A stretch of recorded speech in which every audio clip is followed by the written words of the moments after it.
Hello and welcome back to the Meira K Show, where we are discussing everything that you need to know about what's going on in Israel right now, the deep dives and the headlines and you name it. Hopefully we'll touch upon a lot of different topics because it's been a totally packed and crazy week. Let's dive right in. This week is totally packed with lots and lots of different stories, and so let's touch upon a bunch of them. We'll be talking about the Attorney General and what's going on there. Will this lead to another reform-like protest outbreaking here in Israel?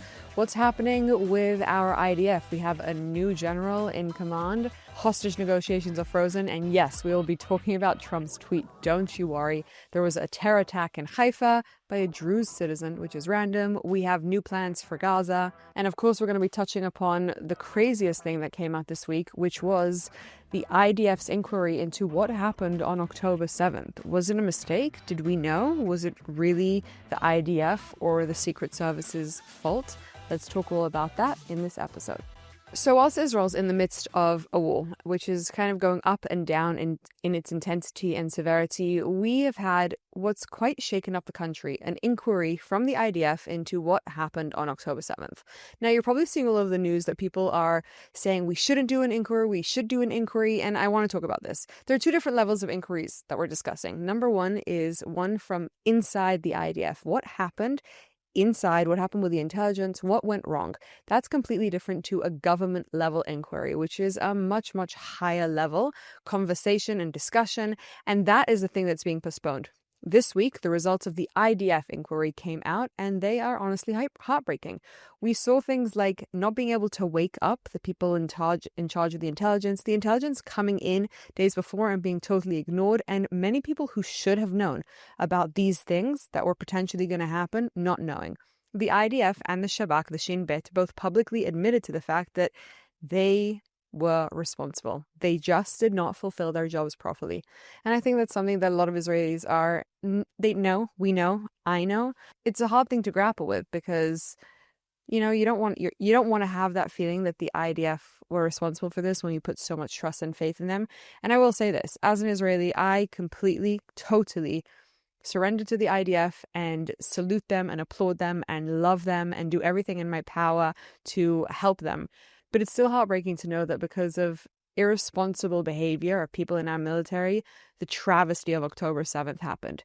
But this brings us to a bigger conversation and discussion, which is, should we be doing a full-on inquiry during the war? Should the government people and the people who are responsible, so to speak, or the people that we think are responsible, should we be checking into them? And my strong belief is no.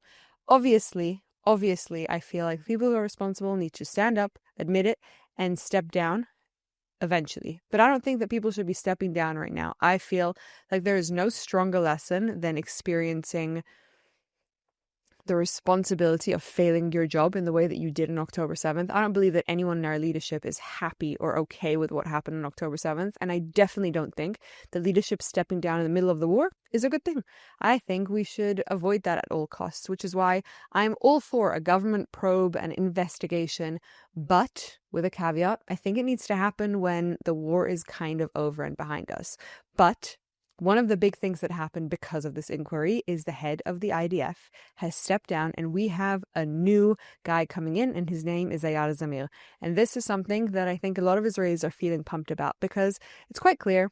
You may have noticed that Israel's strategy during this war was just a little bit of, it was more defense than offense. It kind of felt like we didn't do anything preemptive. We were always responding to what was going on. But I personally am not of belief that we have gone hard enough at all in this war. The fact that it's been over 500 days and there is still hostages in Gaza that we have not found, and there are still locations in Gaza that frankly are standing, I am just against that. I think it's wrong. I think that what's going on in the West Bank, the fact that we still have terror attacks throughout our country on a day-to-day basis and that terror hasn't stopped because of our IDF's response is wrong. And I think a lot of people are putting a lot of hope into Eyal Zamir's appointment. This new guy's coming in and he is slowly making a lot of shifts and changes across everywhere in the IDF, as it should be. Basically, they're taking out everybody who was responsible not just for the October 7th fiasco, but for the aftermath and the way the war was led, which again, I personally think was not done correctly. And they're removing them and bringing in people with a new mentality. The head of the IDF is the first one to take responsibility, and I want to point out that the head of the Shin Bet has said he will step down eventually, but only once all the hostages are returned.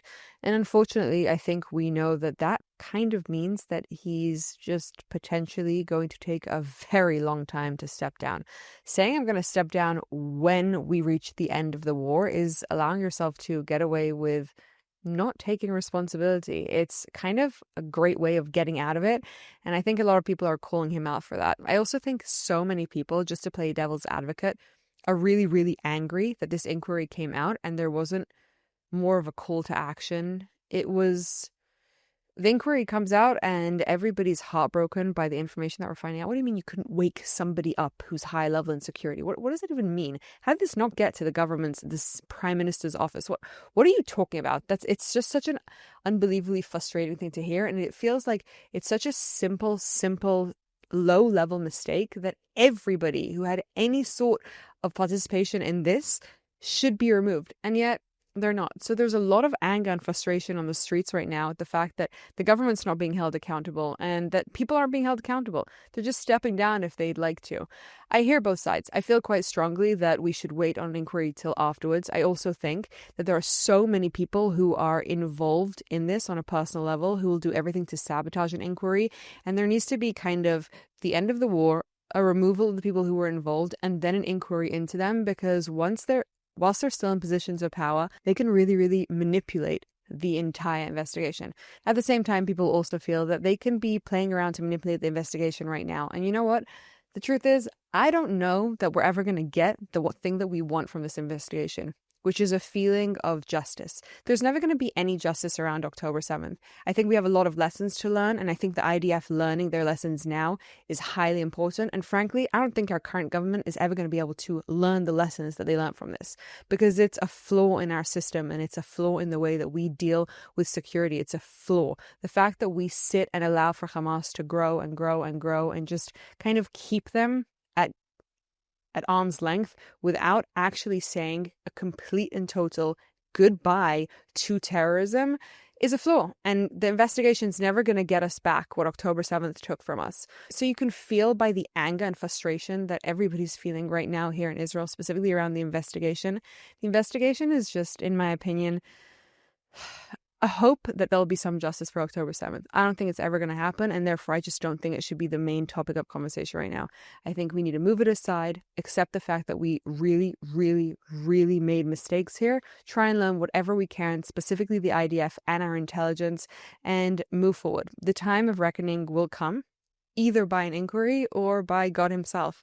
And there's nothing we can really do to change that. I don't know if the people in charge are ever going to pay their price. I personally feel that Netanyahu made a massive mistake, and clearly it's in his leadership that everything happened. But I also think we've seen an unbelievable comeback from this, and that's obviously what he's doing. He's trying to buy time and wait and prolong this as much as possible so that people will remember him for removing Iran or dealing with getting rid of Hamas or bringing all the hostages home, and not as the person who allowed for October 7th. And I get it as a strategy, but there's somebody who does understand the shift that we're kind of really hoping for in the way that we deal with Hamas and in the way that we deal with terrorism, because we have become a country that just kind of accepts it, kind of thinks that it's normal. But Trump doesn't feel that way. And I, for one, am really happy about that. Have you guys seen the tweet? Of course you've seen the tweet. We're going to read it out right here. And I can't wait to hear your thoughts in the comment about this, because this tweet was audacious and exactly what we needed on October 7th, 8th, and 9th. It's taken us 500 days to get here, but finally it's arrived. Okay, so Trump tweeted this. Shalom Hamas means hello and goodbye. You can choose. Release all of the hostages now, not later, and immediately return all the dead bodies of the people you murdered, or it is over for you. Only sick and twisted people keep bodies, and you are sick and twisted, you being Hamas. I am sending Israel everything it needs to finish the job. Not a single Hamas member will be safe if you don't do as I say. I have just met with your former hostages whose lives you have destroyed. This is your last warning. For the leadership, now is the time to leave Gaza while you still have a chance. Also to the people of Gaza, a beautiful future awaits, but not if you hold hostages. If you do, you are dead. Make a smart decision. Release the hostages now or there will be hell to pay later. Donald J. Trump, President of the United States of America. I mean, come on. Does it get better than this? I personally don't think so. It's amazing. It's brilliant. And it's the strategy that Israel should have taken from the beginning, but let bygones be bygones. We now have an unprecedented opportunity to do everything to get these hostages home. You know, I was at a conference this week and I was having a conversation with somebody who's a vehement, staunch supporter of the Bring Them Home movement and who's very anti our government. And we were talking about the hostages. And I had a bit of a shift of opinion because a part of me kind of feels that this hostage deal is... I've been feeling really conflicted about the hostage deal because obviously the price that we are paying is just astronomical. But I'm also realizing and sensing more and more the urgency of getting all of the hostages home. Now, unfortunately, it's also really clear to me that Hamas are never, ever, ever going to allow for everyone to come home. They're just not. It's their only card that they have. And that's something that I think as a society, we're going to have to not accept, but somewhat come to terms with. We have to fight for every single one of them. But it's pretty clear at this point that Hamas are not going to give them up if it means their destruction. They've proven that time and time again. And now with a tweet like this and still no considerable move forward in the returning of the hostages. We spoke about this last week when we said there's going to be there are a few options for what Hamas are going to do. And one of them was them just trying to kind of continue the ceasefire deal as it was. And right now, it doesn't seem like that. It's Thursday, and they haven't announced that anyone's coming home tomorrow. We had 4 bodies returned to us without a ceremony last week, which was a really big deal, and I'm grateful for that because, honestly, the psychological terror has all of us a little bit overwhelmed. But Hamas don't believe in returning the hostages. They are only going to do it as long as they get more and more prisoners home. And there's going to come a point where they say, this is our long-term card. We're never giving that up. And so it breaks my heart. I believe and feel strongly that although I'm against this deal, really, really against the release of terrorists, we have to get these hostages home, and that's what we have to do. But we also have to understand and accept that I think there's going to be a point where we have to say there's a red line. And talking about red lines and things that have finally changed, the aid stopped. The aid finally stopped. This week, thank God, Netanyahu announced that until there is a move forward, the aid has stopped. And, am I happy about that? It's just about time. Why have we been sending aid? Can anybody give me a good answer to why we've been sending aid, except for us to try and keep the U.S. relations that we've thankfully been able to get rid of? You know, I have many thoughts about the Trump administration, but I feel very, very strongly that when it comes to how they're dealing with the hostages, they've kind of got it right this time. It needs to be an all or nothing with total clarity of our message. We are going to make you pay for this if you don't give them back. None of this apologetic negotiations and what should we give you in return. Enough is enough. So thank you, Trump, for that tweet. I love it. And hopefully, I'll be able to report next week that we had a whole lot more of hostages come home safe and alive and well. Now, whilst we're on the topic of Trump, he has outright rejected Egypt's new plan. So as you guys have probably seen, there has been a lot of different plans for Gaza. They just keep on coming up with new iterations of what should be and what shouldn't be. And whilst I feel this, and I think a lot of the hostages who have been released feel this, I don't believe that any Palestinians are innocent. Just to make it very clear, the argument boils down to this. 2 million Palestinians who apparently are starving in Gaza not one of them couldn't come forward with some sort of information about the hostages. They would have been paid a huge amount of money to do this, and they didn't, which means they're still supporting Hamas, which means to me, they are terrorists. But we're trying to figure out what to do with a country of terrorists living right on our doorstep. And as Trump has publicly announced, he just doesn't think that it should be rebuilt. He doesn't think that they should be allowed to live there right now, even though Egypt's proposing that kind of plan. Obviously, we have people inside the Israeli government coming out in support of this Egypt plan. Yair Lapid, I'm calling you out again. This is just getting a little bit ridiculous. But Trump's against it. Most Israelis are against it, and so I don't think it'll happen. But talking about Palestinians and everything that's going crazy, did you guys see this video? This is crazy. This is the behind the scenes of what it looks like to be a Hollywood producer or director or actor. I don't even know what he does. But this guy got on stage in the name of the Israelis during the Oscar ceremony and basically spoke absolute trite rubbish and something that no Israeli that I know. I've not met one Israeli, and I've met thousands, if not tens of thousands of Israelis who think this way. Anyway, the guy gets up on stage. You've all seen it. I don't even want to repeat it. It makes me a little bit nauseous. And he starts to tell the whole world how the Palestinians, yada, yada, yada, are good people and we need peace, blah, blah, blah. Anyways, watch this video.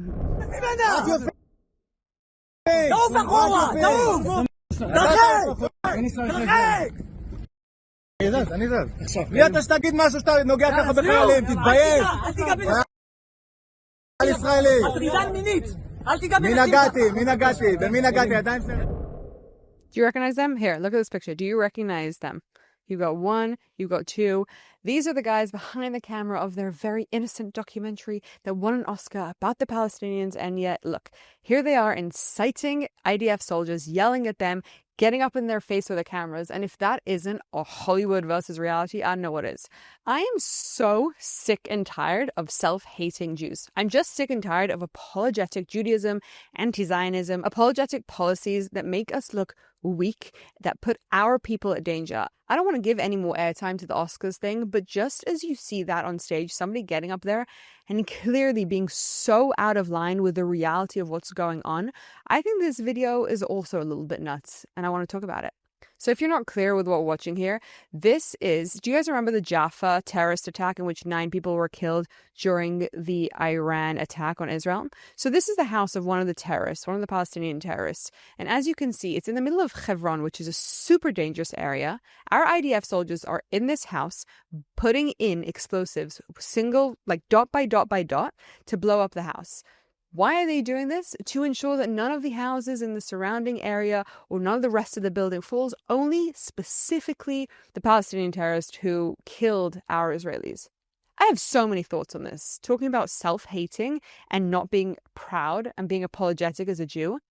Hebron is so dangerous. We are sending our IDF soldiers into these houses, doing a crazy dangerous military operation of trying to blow up a house and making sure that nothing happens to them. Why are we still endangering our IDF soldiers in the name of trying to do things properly? You think the terrorists tried to do things properly when he went into Jaffa and shot at 9 people who were just waiting for a train? Why are we still acting this way? Do you think this is a deterrent?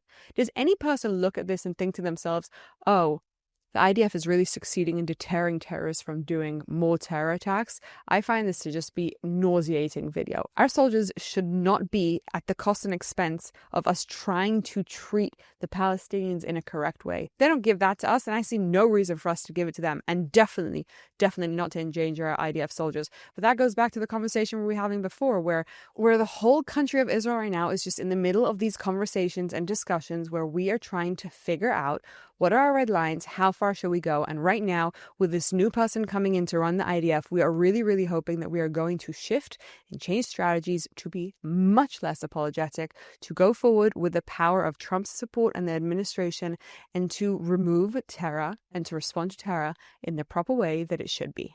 Talking about terror, there was also a weird terror attack this week up north in Haifa. I was actually there whilst it happened, which was random and weird, but this was a terror attack by a Druze man. Now, it turns out that he's mentally ill, but it's kind of interesting to think about the fact that you notice that there's so much contention around the Israel-Palestinian conflict, but you never hear about an Israel-Druze conflict. Why is that? Because the Druze people don't want to kill us.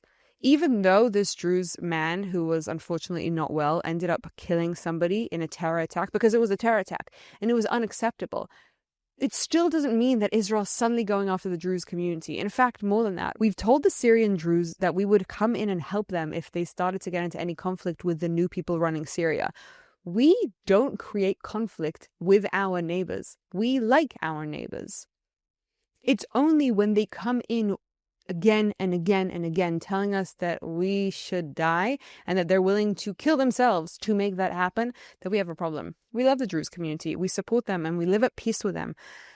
And it's just so annoying that people can't see that. But okay, we'll just have to accept what we've got for now. Another really big topic that's being discussed this week is the potential bringing back of the fiasco and disaster, which in my opinion led to October 7th, which is the reform debate. Now, we're not actually talking about the reform. We're talking about the power players here in Israel. So you've all heard about the Attorney General. You have one, I'm assuming. Most countries have some sort of legal figure within the government whose job and responsibility is to do the legal work for the government. And no, I don't mean signing documents. I mean representing them at court, calling them out for doing things that are illegal. And in Israel, this is actually a super highly contested public position. Why? Because whilst this person works for the government, it's also this person's responsibility to keep the government in balance. And so probably the most controversial figure in Israel after Bibi Netanyahu right now is Gali Baharav Miara. Yes, the girl with the big blonde hair. You've probably seen her. She's the first female Attorney General of Israel. And she is pretty, I don't want to say this because I might get sued, but she tends to have a tendency to lean towards the left. And she likes to block things that the Israeli government are trying to do. Now, I am not going to pretend that I like this woman in any way, shape, or form. I'm against almost everything that she does. But she has come in time and time again to do things that, in my opinion, are highly detrimental to the country. Now, the whole idea of checks and balances, specifically in Israel, is this trying to make sure that the government doesn't get too much power. Makes sense. You want to have a legal system, and this is the whole debate of the reform. Where does the power lie? Should it lie with the government or should it lie with the law? And we're going to discuss this quite a bit on the show because I have a feeling that this is just going to become a more and more and more controversial topic and might lead us back to the reform-like debates that went on here in Israel just 2 years ago, because I don't think the country has learned its lesson. But our Attorney General has been doing so much to block our government's attempts to move things forward. Now, it's crazy to think about the fact that she had the power back in the days to stop almost completely the Netanyahu trials. I'll never stop talking about the fact that I think that Netanyahu being on trial during a war is an atrocity and a travesty and is shocking and unacceptable. But she could have stopped these trials, and she just didn't. She can't do it now because it's already too legally controversial. But back in the day, she could have, and it just kind of shows you where she stands in regards to her feelings of Netanyahu, to put it subtly. But she's done a whole bunch of other controversial things. She was a big person involved in the reform debate. She's a big person behind the whole Sarah Netanyahu controversy where they're doing an inquiry into her right now. She's also a really loud voice in the entire Haredi draft question, which we're going to do a deep dive into in another episode. For those of you who aren't familiar with the term Haredi, that means ultra-Orthodox. And she just all in all causes a lot of chaos in our government.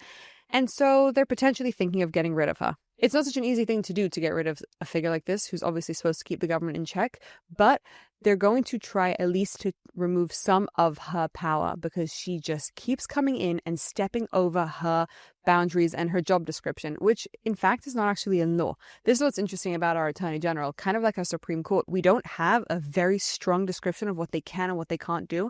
So she keeps overstepping her boundaries and the government doesn't like it. But removing her completely from power could really, really lead to another flare-up of debate and hate and protests. And so the government's going to try and do everything they can to avoid it. So my assumption is that they're going to put forward a motion in the next few weeks to lower her power a little bit and see if they can kind of hold her back from getting so highly involved in things that she should not be getting involved in. By the way, there are people who think, and I'm amongst them, that a lot of the things that she put forward contributed to the October 7th tragedy. For now, I don't think they're going to fire her. I think they're just going to try and limit her power a little bit so that they can hopefully keep her at bay. But she is causing too much drama right now for us to be focusing on the Attorney General's self-hatred of our government. It's just not the right time. It shouldn't be our focus, and we've got better things to deal with, like a war, a real full-on war. So as we all know, anti-Semitism is rising. The numbers coming out of the States are shocking, and there's a lot to be done. But this week, the ADL held a conference, and whilst I wasn't there, and I have a lot of personal opinions on the ADL and what they do, they gave this award to Gal Gadot, who is super deserving, and I think she gave an amazing speech. I want to show it to you guys here because, as always, we try and end on a positive note. News is always hectic and heavy and anxiety-ridden, but what we're trying to do is to create a world in which we're informed and we're also empowered through the information that we have. News doesn't have to be terrible. It can just be informative and helpful for us. And so we're going to end with this amazing, amazing video of Gal shining her light and giving us such an important lesson to remember. My name is Gal, and I'm Jewish.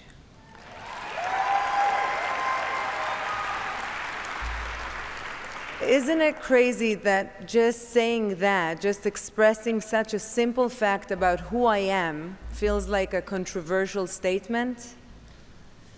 But sadly, this is where we're at today. Oh, wow, I have goosebumps. I love being Jewish. being Israeli, being Jewish, it's so intertwined. It's such an amazing group of people to be a part of. It's a shame the world can't see it, but she talks here about the combination of learning to love ourselves, the obligation that we have, and the importance of sharing that outwards and taking care of each other. And I've kind of been overwhelmed with this thought lately of how much work and effort the Israeli people, the Jewish people have been putting into trying to convince the others. And I'm honestly a bit tired of it. Like, I don't think we need Hasbara anymore. I'm pretty happy with the idea of us empowering Jewish people to be an amazing safe home. If every single Jewish person steps into their abilities, steps out, and tries to just do good in whatever way they can, we are unstoppable. No, we're not greedy. We're not here to take over the world. We're here to improve it, to bring more love, to bring more happiness, and I really believe we can do it. I mean, look at Gal. She's the most beautiful woman in the world, in my opinion, and she shines with pride and connection to maybe not her Judaism on a religious level, but on an identity level. We're all part of the same tribe. We're all so connected. Whatever's happening here impacts people there. Whatever's happening there impacts us here. And we just have to remember that and put aside our differences a little bit and just tap into our amazing abilities to impact, to do good. And gosh, the world will be such a better place in a year, 2 years, 6 months, 10 years from now if every Jew just kind of does that. So Gal, you're on something. I love this. It's inspirational, and I'm Jewish too. Okay, guys, I think that's a wrap. We've covered pretty much the top stories of what's happening here in Israel, but please comment below with your questions, what you're confused about, what you don't like, if my outfit's bad, what you think about my hair, everything that you want to share with us below. I'm Meira, and I will see you next time.